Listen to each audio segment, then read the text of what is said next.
In our interconnected world, understanding global financial organizations is crucial. These institutions shape international trade, financial stability, and economic development. The World Trade Organization, the International Monetary Fund, and the World Bank are key players in this arena. A newer institution, the New Development Bank, adds another layer to this complex web. The global economy is a complex system. These organizations play a vital role in maintaining its stability. They also work to promote economic growth worldwide. Their impact is felt by countries rich and poor. Understanding these institutions is essential for policymakers. It is equally important for anyone interested in global affairs.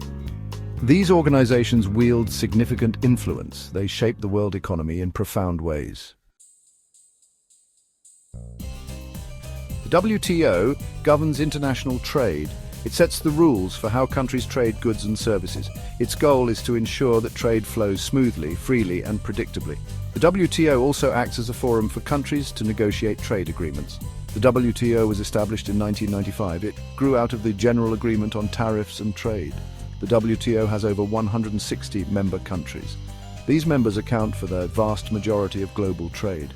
The WTO operates on the principle of non-discrimination. This means that all member countries are treated equally. Another key principle is transparency. The rules and regulations of the WTO are clear and open. The IMF is an international organization. It aims to maintain global financial stability. The IMF provides loans to countries facing balance of payments difficulties. It also offers policy advice to its member countries. The IMF was founded in 1944. The goal was to prevent a repeat of the economic devastation that followed World War I. Today, the IMF has 190 member countries. The IMF's lending practices often come with conditions.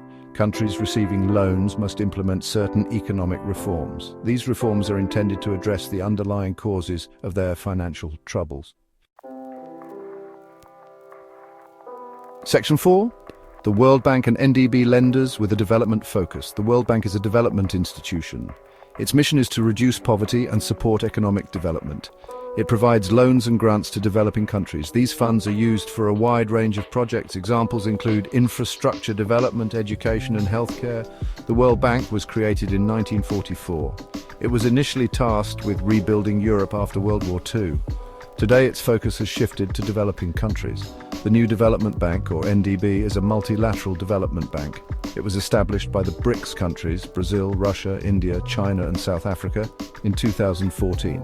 The NDB aims to support infrastructure and sustainable development projects in emerging economies. The NDB offers an alternative to the existing development finance architecture. It is seen as a way for developing countries to have a greater voice in global governance. Section 5. A complex web of interconnections. The WTO, IMF, World Bank, and NDB are interconnected. Their work often overlaps. For example, the IMF might provide financial assistance to a country. This assistance could be contingent on the country implementing trade reforms recommended by the WTO. Similarly, the World Bank might finance infrastructure projects. These projects could facilitate trade and economic growth, aligning with the WTO's objectives. The NDB's focus on infrastructure development complements the World Bank's efforts. This collaboration can lead to more effective development outcomes. The relationship between these organizations is not without its critics. Some argue that the conditions imposed by the IMF and World Bank can be harmful. They contend that these conditions often lead to austerity measures. These measures can disproportionately impact the poor. Understanding the connections between these organizations is essential. It helps us understand the complexities of the global economy. It also allows us to critically assess the impact of these institutions. We can then work towards a more just and equitable global financial system.